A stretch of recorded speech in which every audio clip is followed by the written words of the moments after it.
Senhor, pois eu sei, Senhor, que o Senhor falará, Senhor, através dele com o teu povo.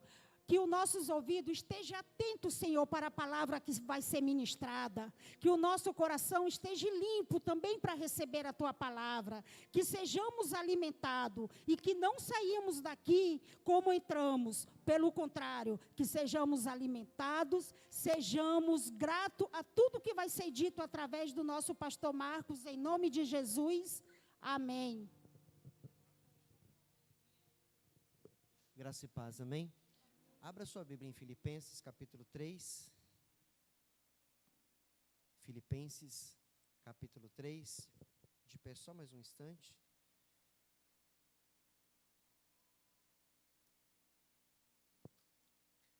Nós estamos a partir do primeiro verso. Filipenses, capítulo 3, verso 1.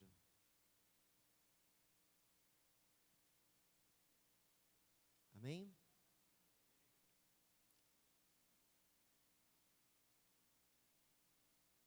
Mais uns segundos. Muito bem.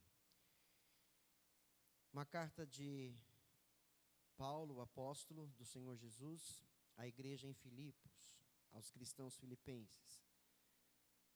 Ele escreveu assim: finalmente, meus irmãos, alegrem-se no Senhor.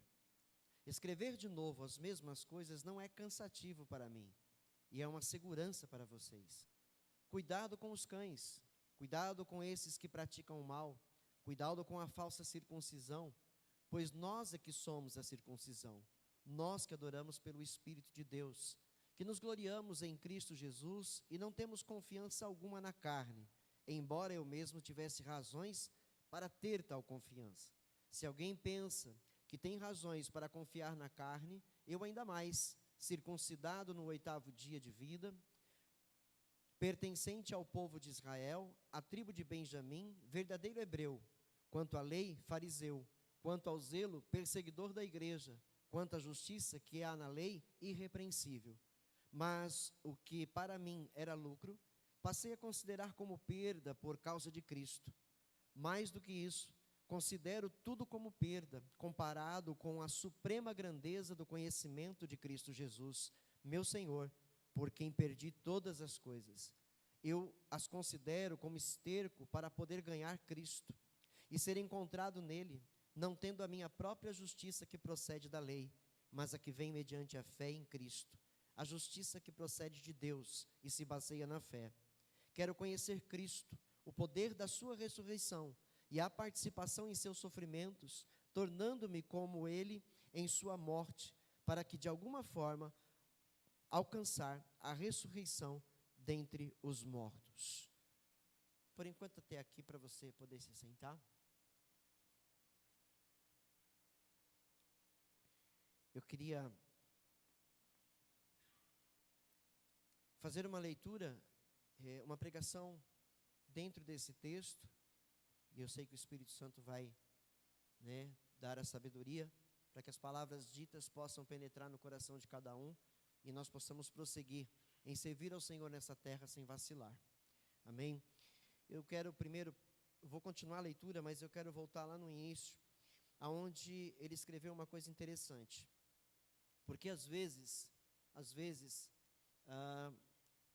há crentes dentro da igreja que ficam cansados de ouvir, às vezes, os mesmos textos sendo lidos, sendo meditados, Às vezes há crentes que pedem, eu queria uma coisa nova, eu queria que viesse uma palavra nova, e essa mentalidade é uma mentalidade ainda carnal, Pessoas que ainda não são espirituais não conseguem compreender o que Deus está dizendo, entendem?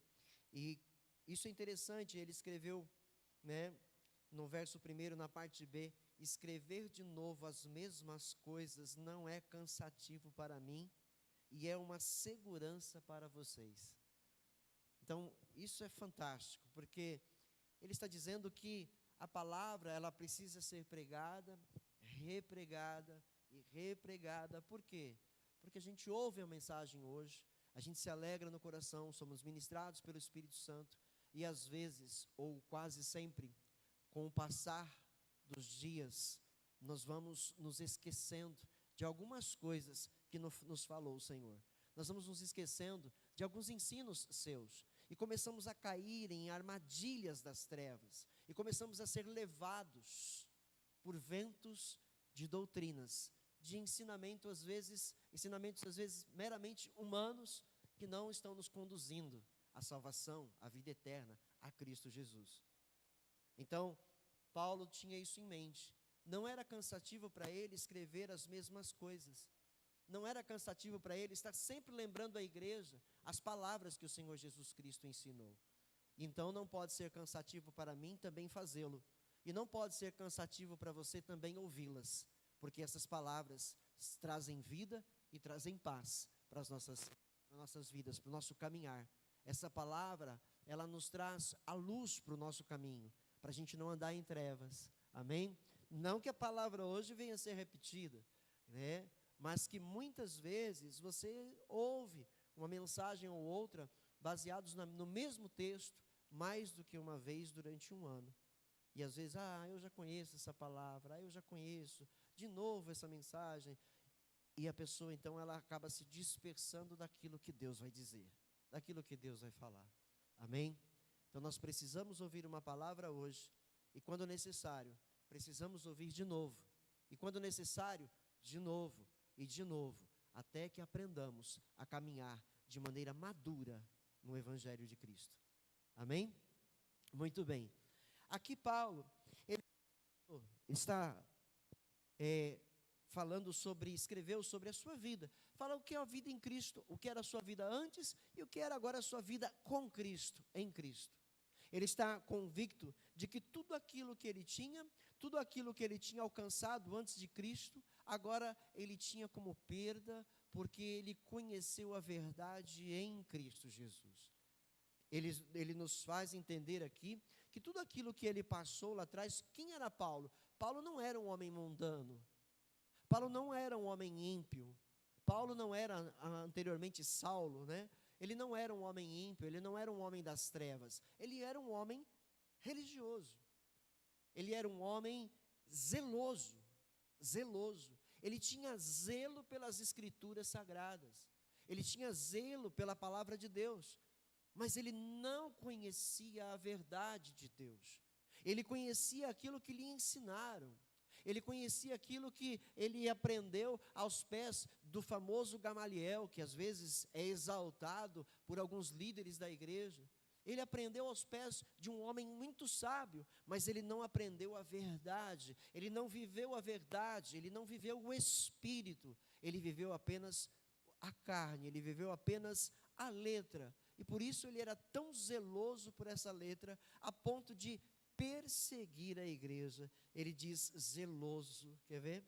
No verso 4, na parte B, ele diz: se alguém pensa que tem razões para confiar na carne, eu ainda mais.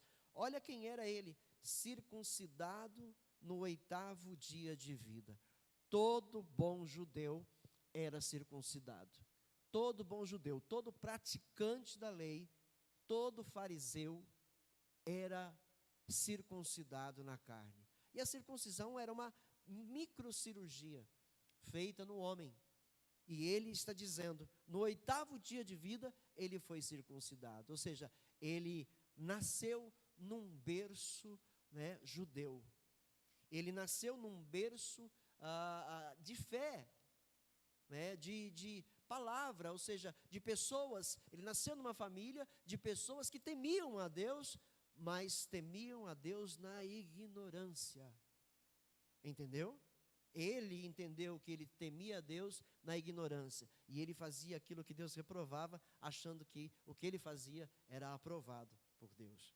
E ele disse então, no 8º dia de vida, circuncidado, pertencente ao povo de Israel, um israelita nato, a tribo de Benjamim, verdadeiro hebreu, quanto à lei, fariseu, ou seja, um homem religioso, totalmente religioso, quanto ao zelo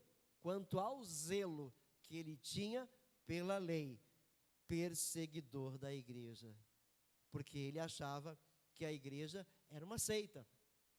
Ele achava que os cristãos eram seguidores, né, de um falso profeta. Ele acreditava, por não ter o conhecimento da verdade, que ele estava fazendo o que era correto e o que louvava a Deus. Então ele diz: quanto ao zelo, perseguidor da igreja, quanto à justiça que há na lei, irrepreensível. Ou seja, ele era praticante de tudo que ele cria nas Escrituras Sagradas. Entenderam? Mas aí ele diz no verso 7, mas o que para mim era lucro, ou seja, um homem bem-sucedido, um homem muito respeitado, um doutor da lei, mas o que para mim era lucro, passei a considerar como perda. Quando ele conheceu Jesus, ele abandonou tudo que ele havia conquistado. Ele abandonou a sua posição. Ele abandonou o seu status. Ele deixou tudo para trás, por causa de Cristo. Verso 8. Mais do que isso, considero tudo como perda, comparado com a suprema grandeza do conhecimento de Cristo Jesus, meu Senhor, por quem perdi todas as coisas. Ele tinha prazer em dizer: por quem perdi todas as coisas. Por quem perdi todas as coisas.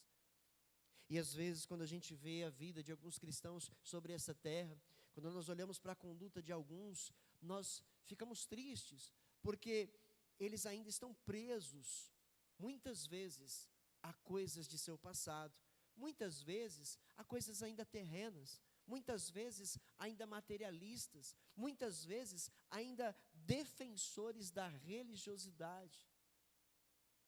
E nós olhamos para um homem como esse, que tinha tudo para continuar assim, dizendo que por Jesus ele perdeu todas estas coisas, ele pôs como perda, ou seja, ele não quer mais encontrar, ele não quer mais reencontrar o que ele perdeu.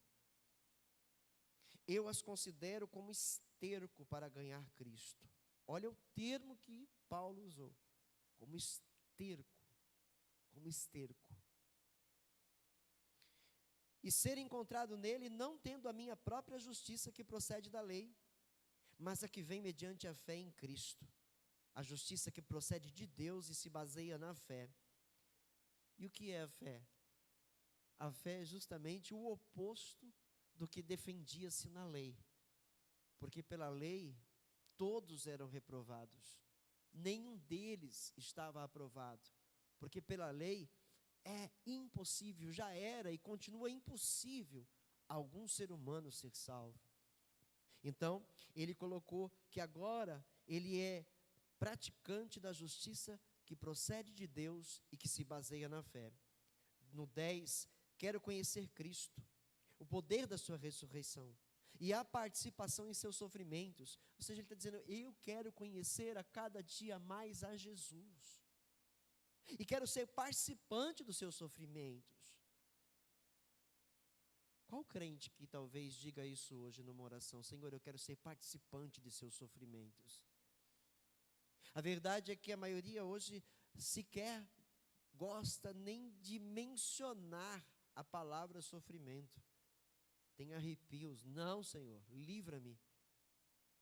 E me fez lembrar Jesus indo para Jerusalém, dizendo para Pedro: vamos porque é lá. E o Pedro: não, por aí não, vamos por ali. Pedro tentando levar Jesus para longe do sofrimento, e Jesus: para trás de mim, Satanás. Satanás soprava no ouvido de Pedro: para lá não, sofrimento não. E Jesus disse: para isso eu vim. Porque se ele não tivesse cumprido com esse desígnio que ele recebeu do Pai, jamais nós estaríamos aqui esta noite, ouvindo a palavra dele sendo pregada nos nossos corações. E talvez o nosso sofrimento, muitas vezes, é para a salvação de outros, e a gente nunca para pensar. Às vezes sofremos sofrimentos, e são os sofrimentos de Jesus para a salvação de outras pessoas. Jesus sofreu para a nossa salvação. Paulo sofreu para a salvação de outras pessoas, para que as outras pessoas também conhecessem o Cristo a quem ele conheceu no caminho para Damasco. Tornando-me como ele em sua morte, para de alguma forma alcançar a ressurreição dentre os mortos. Na segunda parte desse texto, ele diz, no verso 12, não que eu já tenha obtido tudo isso, ou tenha sido aperfeiçoado, mas prossigo para alcançá-lo.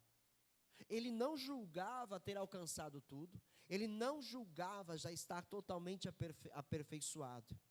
Ele disse aqui, não que eu já tenha obtido. Ele sabe que ainda precisa de mais, ele sabe que ainda tem que ir mais além. Pois para isso também fui alcançado por Cristo Jesus.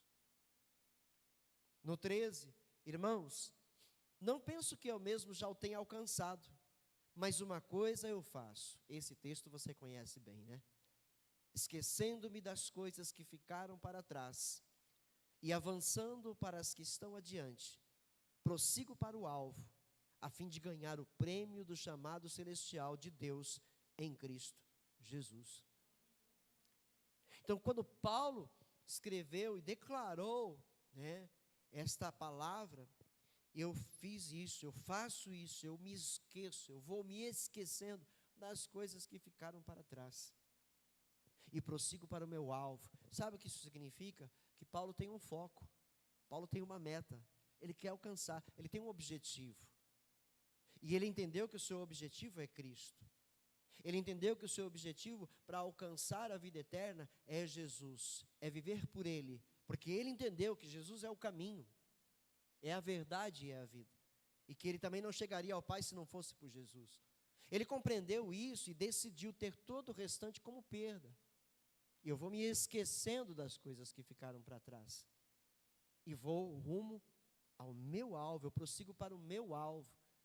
Mas sabe, o que enquanto eu meditava nessa palavra, o que Deus falava ao meu coração, é que muitos de nós cristãos nesta terra, neste planeta, às vezes vamos nos lembrando das coisas que ficaram lá para trás. E de forma sutil, Satanás vai ganhando espaço nas nossas vidas e vai nos levando a nos envolver com coisas antigas. Sem perceber, muitas vezes, nós vamos nos envolvendo com as coisas antigas. Coisas que já não faziam mais parte da nossa vida, coisas que não havia mais o nosso interesse. Por vacilo nosso, nós começamos a nos deixar levar de volta. E isso é muito perigoso. Isso é muito perigoso. É uma sutilidade de Satanás. O diabo sabe muito bem como enganar as pessoas. Ele é bom nisso. Ele é bom, ele é inteligente, ele é sábio. Ele conhece o ser humano. Foi ele quem conseguiu enganar o primeiro casal de seres humanos e levá-los a pecar, para que o pecado pudesse alcançar toda a humanidade até os dias de hoje, enquanto houver vida nessa terra. Então ele é muito inteligente e ele sabe como enganar. E se nós não estamos amadurecendo na fé, se nós não estamos buscando maturidade na fé, nós estamos sendo presas fáceis para o diabo. Facilmente ele terá poder para nos enganar e nos fazer acreditar que estamos fazendo o que é certo. Nós olhamos para Paulo e Paulo acredita piamente estar fazendo o que é certo ao perseguir a igreja do Senhor. Ele acredita piamente que está fazendo a vontade do grande e todo-poderoso Deus, perseguindo a igreja de Cristo, porque ele acredita que a igreja de Cristo é algo ruim, é algo que distorceu a palavra, é algo que distorceu os ensinamentos de Moisés. Porque ele não conhece a verdade, ele não conhece a Cristo, mas quando ele passa a conhecer a Jesus, ele começa pouco a pouco a compreender que todos os ensinos de Moisés estão cumpridos por Cristo Jesus, e é por isso que a igreja agora existe. Então por isso ele abandona esse passado, ele abandona toda essa vida, para viver uma vida baseada apenas na fé, e na fé em Cristo Jesus. O que eu quero dizer com isso? Paulo, certamente, como eu disse, não foi um homem mundano. Mas nós, a maioria de nós, fomos. Vivíamos uma vida desregrada no pecado. Vivíamos uma vida torta. Vivíamos uma vida simplesmente do jeito que vem, vai. Do jeito que veio, tá bom. E a gente ia seguindo, e ia pecando aqui, pecando ali. E para nós, era isso. Mas um dia, como Paulo, nós também conhecemos a Jesus. E Jesus nos desnudou com a sua palavra. Nos fez enxergar a nossa nudez espiritual. E nós sentimos vergonha de nós mesmos. E eu senti vergonha de quem eu fui quando Cristo se apresentou para mim e desnudou a minha vida. E a partir dali eu recebi-o como meu Salvador, como meu Senhor, e passei agora a viver uma nova vida também, assim como você. Mas não é uma tarefa fácil viver essa vida nova. Não é uma tarefa fácil viver essa vida nova.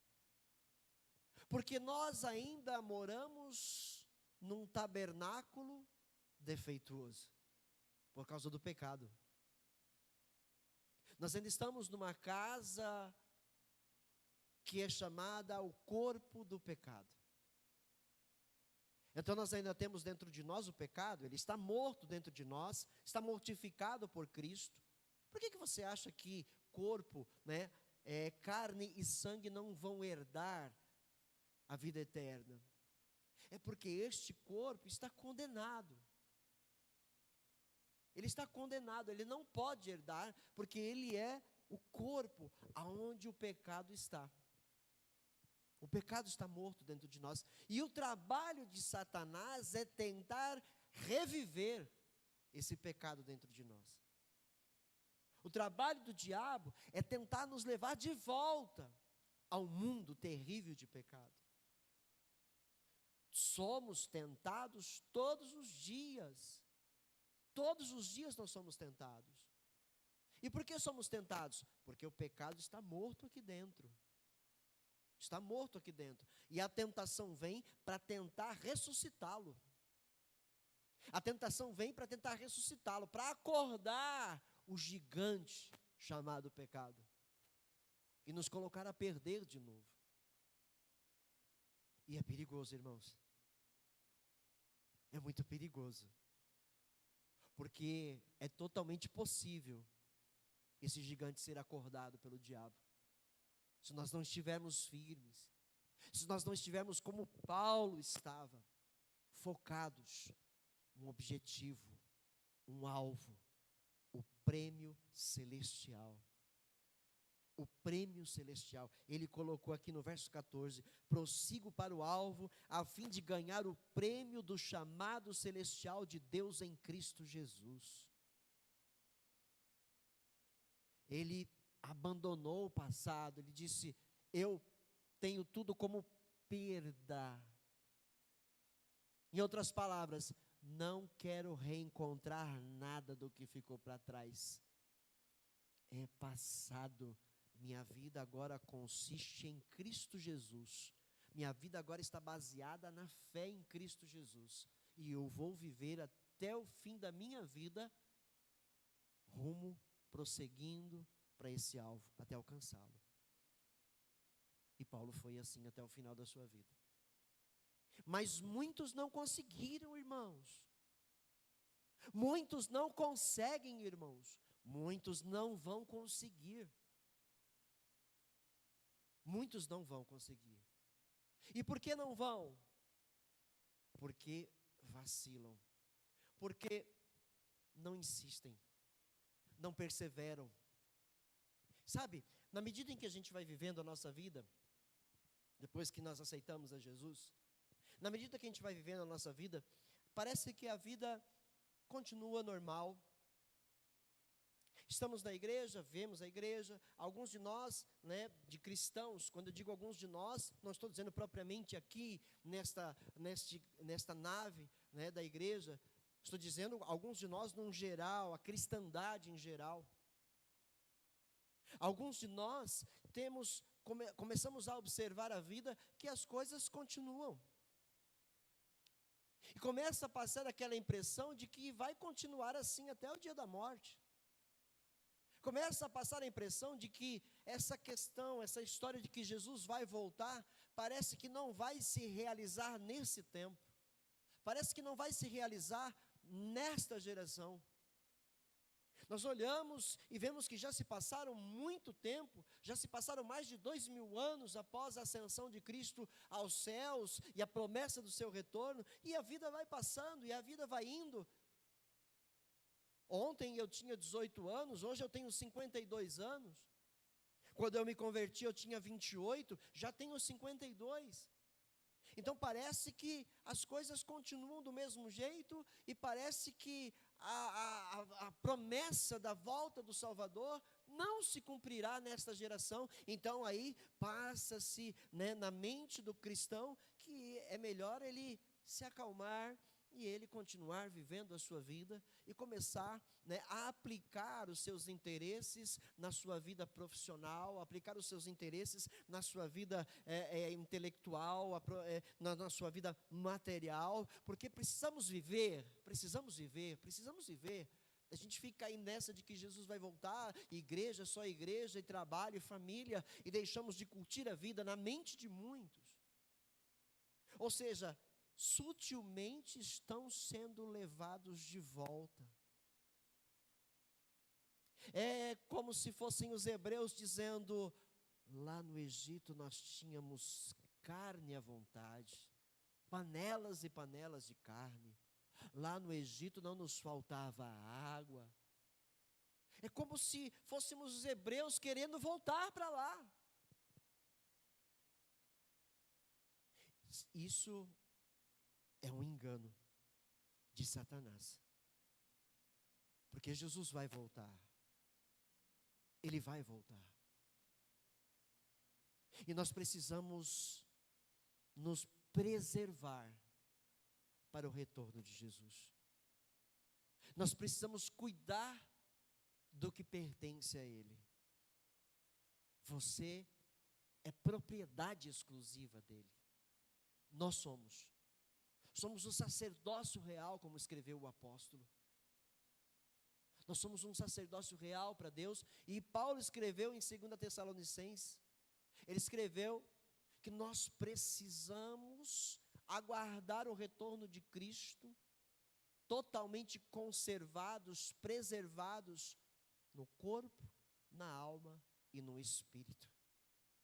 Nós temos que estar irrepreensíveis para o pecado. E isso foi lá atrás. E Jesus não voltou no seu tempo, mas ele morreu preservado. Ele morreu glorificando o Salvador. E ele alcançou o seu prêmio. Ele alcançou. E esta deve ser a missão de cada um de nós. Esse deve ser o pensamento de cada cristão que realmente teme a Deus no mundo. Se ele não vier no meu tempo, terminarei os meus dias irrepreensível ao pecado. Se ele não vier no meu tempo, guardarei a minha alma, o meu corpo e o meu espírito para a glória dele. E lembrar que Paulo também escreveu que um dia vai chegar esse tempo, e quem morreu em Cristo ressuscitará. E receberá um novo corpo, um corpo glorificado, para estar com o Senhor na eternidade, para todo sempre. Então quem morreu esperando e que se guardou para Ele durante sua jornada, sua peregrinação sobre este mundo, alcançará o prêmio celestial em Cristo Jesus. Viveu para Deus, guardou a sua vida para o Senhor. Não fez como outros, que acabaram se acomodando na fé e começaram a querer tirar proveito da fé, porque muitos hoje tiram proveito da fé, tiram proveito. se beneficiam com a fé, fisicamente, materialmente, intencionalmente, com interesses próprios. Para estes, a palavra de Deus também tem um recado. E ele diz, lá em Hebreus, no capítulo 6, em Hebreus capítulo 6, a partir do verso 1.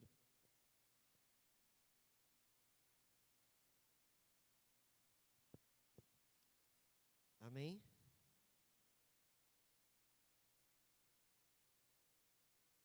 Portanto, deixemos os ensinos elementares a respeito de Cristo e avancemos para a maturidade, sem lançar novamente o fundamento do arrependimento, de atos que conduzem à morte, da fé em Deus, da instrução a respeito de batismo, da imposição de mãos, da ressurreição dos mortos e do juízo eterno. Assim faremos, se Deus o permitir. Ora, para aqueles que uma vez foram iluminados, provaram o dom celestial, tornaram-se participantes do Espírito Santo, experimentaram a bondade da palavra de Deus e os poderes da era que há de vir, mas caíram. É impossível que sejam reconduzidos ao arrependimento, pois para si mesmos estão crucificando de novo o Filho de Deus, sujeitando-o à desonra pública.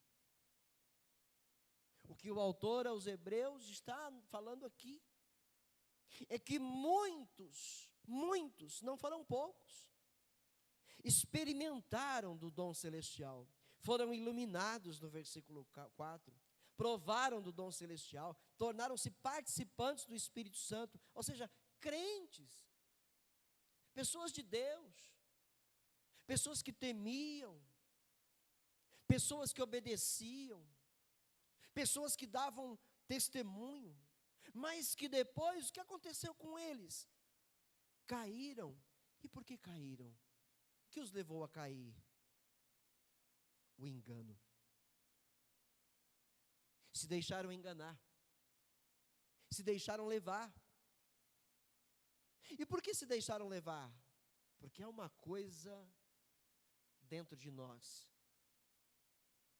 chamada desejo. Esses desejos foram novamente despertados nessas pessoas, com certeza. Foram despertados e, por falta de vigilância, começaram a regar esses desejos. Começaram a se deixar levar por eles.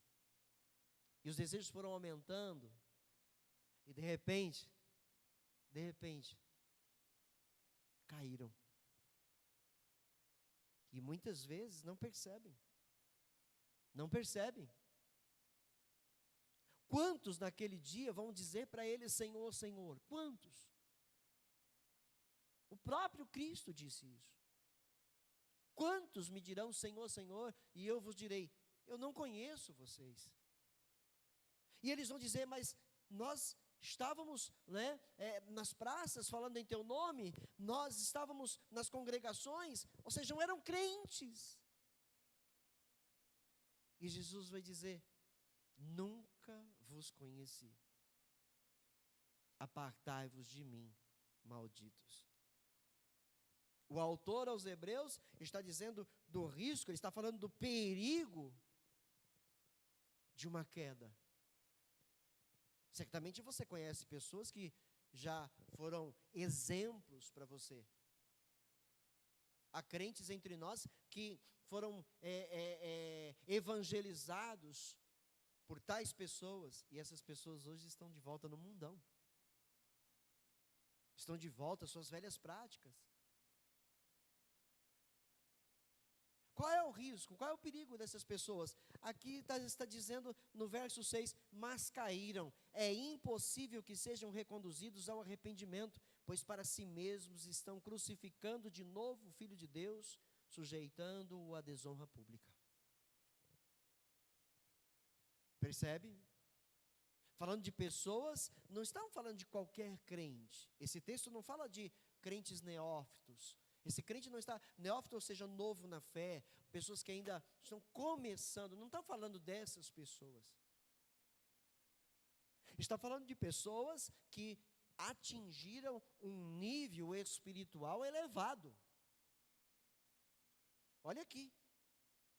Aqueles que uma vez, verso 4, que uma vez foram iluminados, provaram o dom celestial, tornaram-se participantes do Espírito Santo, experimentaram a bondade da palavra de Deus e os poderes da era que há de vir. Ou seja, eles viveram até o sobrenatural. Porque aqui diz que eles provaram dos poderes da era que há de vir. Isso é o sobrenatural. É o poder de Deus no mundo espiritual. Eles provaram, mas o que aconteceu com eles? Eles caíram. Então não é qualquer crente. Não são pessoas novas na fé. Infelizmente, existem tantas igrejas com pessoas mal preparadas, com líderes mal preparados, convencidos que têm um chamado, mas não têm preparo, não têm conhecimento, e começam a levar tudo na base da carnalidade, como tornando o carnal espiritual e levando pessoas ao erro. Infelizmente, existem muitos destes, e pessoas novas na fé acabam sendo enganadas, achando que estão fazendo o correto, que ali realmente Deus está operando, e de repente essas pessoas acabam se perdendo, porque não cria raiz, não tem um evangelho puro, um evangelho verdadeiro sendo pregado. Então não há como essas pessoas criarem raiz no evangelho santo para se firmarem, na verdade, conhecerem, libertos pela verdade.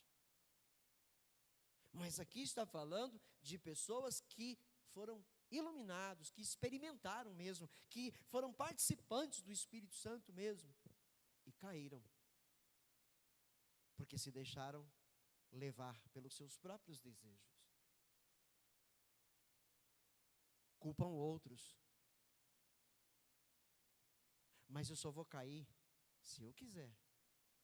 Alguém pode me tentar, alguém pode tentar me convencer a eu errar outra vez, mas se eu errar, foi escolha minha, não foi culpa do outro, foi escolha minha. Então olha a necessidade de olharmos para as Escrituras e aprendemos com homens de Deus como Paulo, que disse: o meu passado não existe mais, a minha fé agora se baseia em Cristo, eu prossigo para o meu alvo, para o prêmio do dom celestial de Cristo. E ele foi até o fim assim, sofrendo, passando por provações, por lutas, prisões, açoites, apedrejamento, naufrágios, mas permaneceu focado em Cristo até o final da sua vida. Terminou dizendo: combati o bom combate, terminei a carreira, guardei a fé. Esse precisa ser o desejo de cada um que serve a Cristo neste mundo.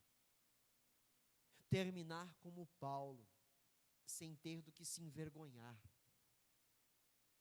Fiéis a Cristo até o final de suas vidas, gratos a Ele por tudo que Ele fez. Gratos a Ele por tudo que Ele fez.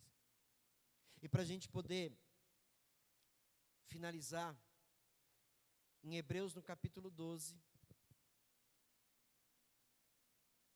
alguns versos do capítulo 12, porque o tempo de semana é um pouquinho mais curto.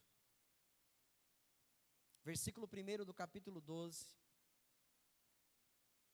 diz assim: portanto também nós, uma vez que estamos rodeados por tão grande nuvem de testemunhas, ou seja, a Bíblia nos dá uma nuvem de testemunhas de homens e mulheres que foram fiéis a Deus durante toda a sua peregrinação sobre a terra. Homens e mulheres tentados, mas que sobreviveram firmes para servir a Deus. Alguns que caíram, mas que se levantaram porque se arrependeram de verdade. Então nós temos muitos testemunhos na Bíblia para que nós possamos nos livrar das coisas que nos atrapalham. Ele diz: portanto, também nós, uma vez que estamos rodeados por tão grande nuvem de testemunhas, livremo-nos de tudo o que nos atrapalha e do pecado que nos envolve, e corramos com perseverança a corrida que nos está proposta. Percebe como o autor dos Hebreus trata, né, com a nossa vida aqui? Olha como é que a nossa vida é uma vida, né, perigosa. Estamos sempre passando por vales perigosos, vales de morte. Ele está dizendo: livrem-se de tudo que atrapalha vocês e do pecado que os envolve. Ou seja, o pecado que tenta envolver.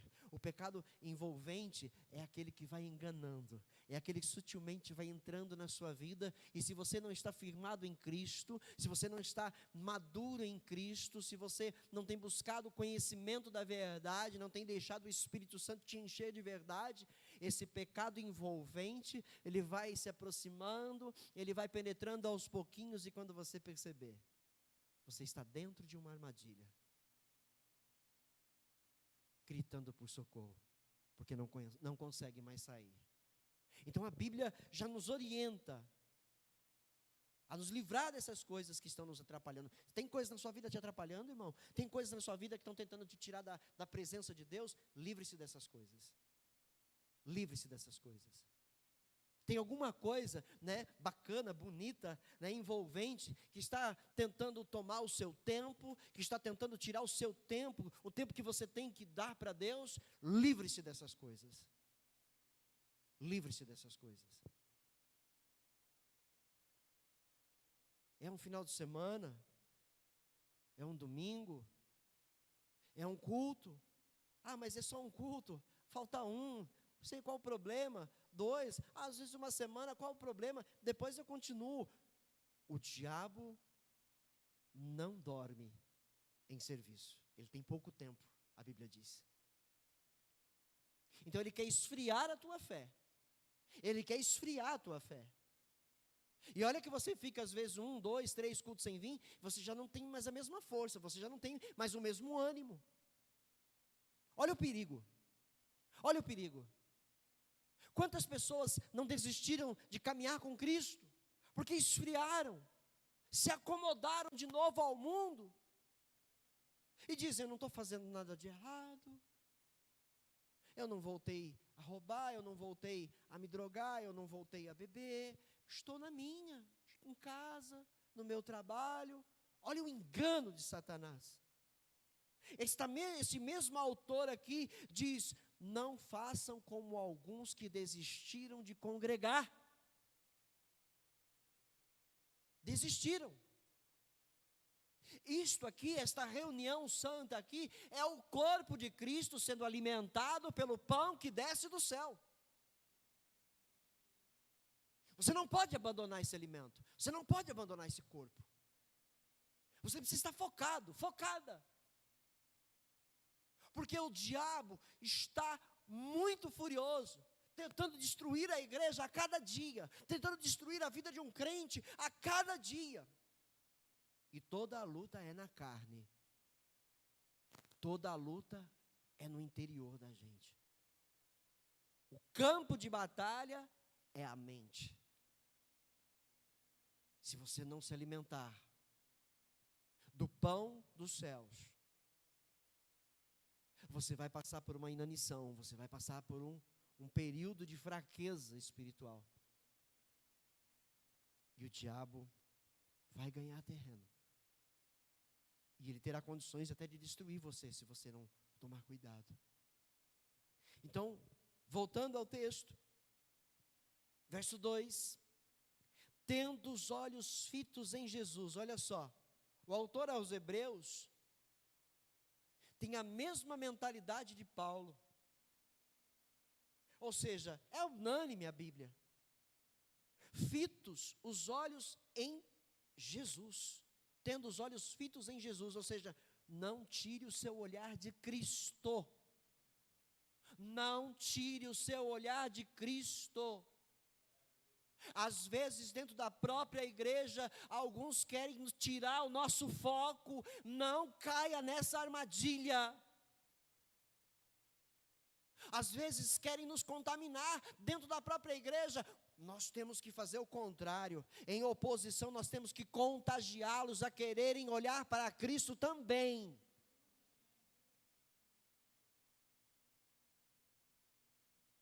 Essa é a vida de quem vive por fé e não por vista. E ele diz: tendo os olhos fitos em Jesus, autor e consumador da nossa fé, ele, pela alegria que lhe fora proposta, suportou a cruz, desprezando a vergonha, e assentou-se à direita do trono de Deus. Pensem bem naquele que suportou tal oposição dos pecadores contra si mesmo, para que vocês não se cansem nem desanimem. Amém? Eu só tenho 2 minutos. Verso 7. Suportem as dificuldades, recebendo-as como disciplina. Cada dificuldade que você enfrentar na vida, irmão, suporte elas como recebendo de Cristo, para que você possa ter isso como disciplina, porque isso está te ensinando, essas lutas estão te ensinando, essas lutas estão querendo te amadurecer na fé, você está sendo provado para ser aperfeiçoado, aperfeiçoada, para estar de pé no dia de Cristo e poder dizer: eis-me aqui, Senhor. No momento em que Ele ordenar os anjos dele a tirar o que é dele desta terra, você está no meio dele, subir e glorificar o nome do Senhor pela eternidade. E no final você dizer, como eu disse aqui outro dia: valeu a pena, Senhor, ser fiel a Ti. Valeu a pena. Suportem as dificuldades, recebendo-as como disciplina. Deus os trata como filhos. Ora, qual o filho que não é disciplinado por seu pai? Nós temos um Pai celestial, Ele nos disciplina. Então aceitem as dificuldades, as lutas, as adversidades da vida como disciplina do Senhor. Olhem para Jesus. Ele suportou a cruz por nós. Ele desprezou a vergonha por nossa causa. É para Ele que nós temos que olhar. Porque se olhar para outro, a gente cai. Se olhar para outro que não seja Ele, a gente cai. Amém? Verso 14. Esforcem-se para viver em paz com todos e para serem santos, separados do mundo. Sem santidade ninguém vai ver o Senhor. Não se brinca de ser crente na terra. Não leve a sua vida de crente com brincadeira. Não faça piada das coisas de Deus, não faça piada das coisas santas do Senhor, não caia nessas armadilhas do diabo. Aqui está dizendo para nós sermos santos, separados do mundo, do pecado. Porque sem santidade ninguém vai ver o Senhor. Cuidem que ninguém se exclua da graça de Deus. Que ninguém se exclua. Cuide para que você não se exclua da graça de Deus, entendeu? Não é alguém que vai fazer isso com você, é você mesmo que pode fazer isso, se excluir. Não aponte mais o dedo para ninguém. Não julgue mais ninguém. Isso é um perigo, estamos nos excluindo. Estamos nos colocando no lugar de juiz. Não somos juízes, somos pecadores. Carecemos da misericórdia e da graça do Altíssimo. Sejamos homens e mulheres de Deus. Homens e mulheres que dão prazer para este Deus Todo-Poderoso.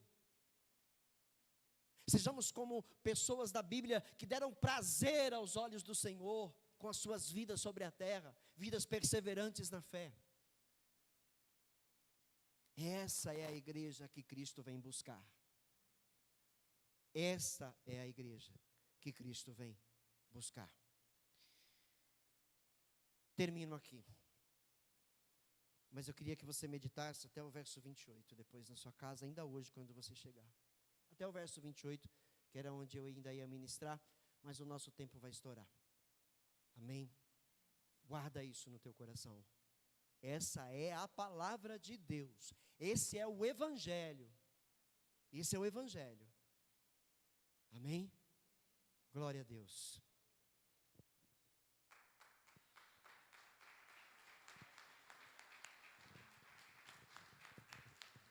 Amém, irmãos. Que palavra. Fomos ou não fomos abençoados? Fomos ou não fomos alimentados? Que possamos chegar pelo menos um pouquinho aos pés de Paulo. Que possamos honrar o Senhor como Paulo honrou.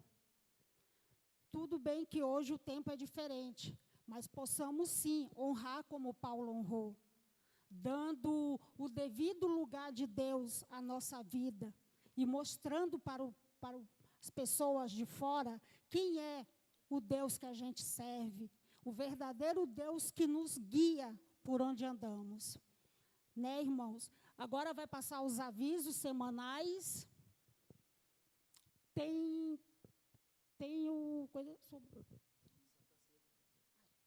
Domingo temos a Santa Ceia. Não esquecemos, irmão, que no domingo, sempre na Santa Ceia, é bom trazermos um alimento, porque o alimento que trazemos, o pastor, ele confecciona a cesta, e tem pessoas necessitadas, que batem na porta aqui de Deus, e o pastor abençoa. Então, não esqueça 1 quilo de alimento. E como o pastor Dimes fala, o sal, o trigo, e o que mais, pastor? É o sal, o que mais que... O sal tem demais, tá? Mas tragam alimento, porque eu tenho certeza que nas nossas casas, na minha e na casa de vocês, tem alimento, e possamos dividir. Então, os avisos já foram dados, vamos nos levantar, orar pelo término do culto. Se alguém tiver um conhecido, alguém na família, algum irmão em Cristo, doente, precisando do milagre do nosso Deus, coloque em oração. Se alguém tiver desempregado também, coloque essa pessoa em oração, peça para Deus abrir uma porta. Amém? Senhor, nosso Deus, nosso Pai, aqui, Senhor, estivemos, Senhor, na Tua casa, ouvindo, Senhor, a palavra que foi dita, Pai, que possamos sair daqui, Senhor, e lá fora fazer, Senhor, com que as outras pessoas Te conheçam, Senhor, conheçam o verdadeiro amor, Senhor, que possamos ser igual a Paulo, Senhor, Te honrando sempre, Senhor, acabando com a carne, Senhor, e deixando só o Espírito falar, Senhor, só o Teu nome. Pai, Te agradeço, Senhor, pela palavra desta noite, Pai. Te agradeço pela vida de cada irmão que aqui esteve, Pai. Pai, se alguém, Pai, dos nossos que estão aqui, nossos irmãos que estão em casa, precisam de um emprego, Pai, abra uma porta de emprego, Senhor, aonde eles possam, Pai, trabalhar, Senhor, e vir na Tua casa, Senhor, agradecer por esse milagre. Se alguém estiver com um ente querido, Pai, restaure a sua saúde, visite os hospitais, Pai, os asilos, os orfanatos, Pai. Essas pessoas que estão na rua agora nesse momento, Pai, passando frio, com fome, Senhor, que o Senhor use o Teu povo, Pai, use quem o Senhor queira, Pai, para abençoar, Pai. Aqui também, Senhor, essa casa, ela é abençoada, e através das bênçãos que recebemos, possamos também abençoar outras pessoas. Pai, leve o Teu povo em segurança, Pai. Que cada um, Senhor, chegue em suas casas, Pai. Tenha um restinho de noite, Pai. E que eles possam ter um sono tranquilo. E amanhã, Senhor, se for da Tua vontade, que o Senhor dê fôlego de vida mais uma vez ao Teu povo. É o que eu Te peço e desde já Te agradeço. Em nome de Jesus. Amém. Domingo, às 9 da manhã.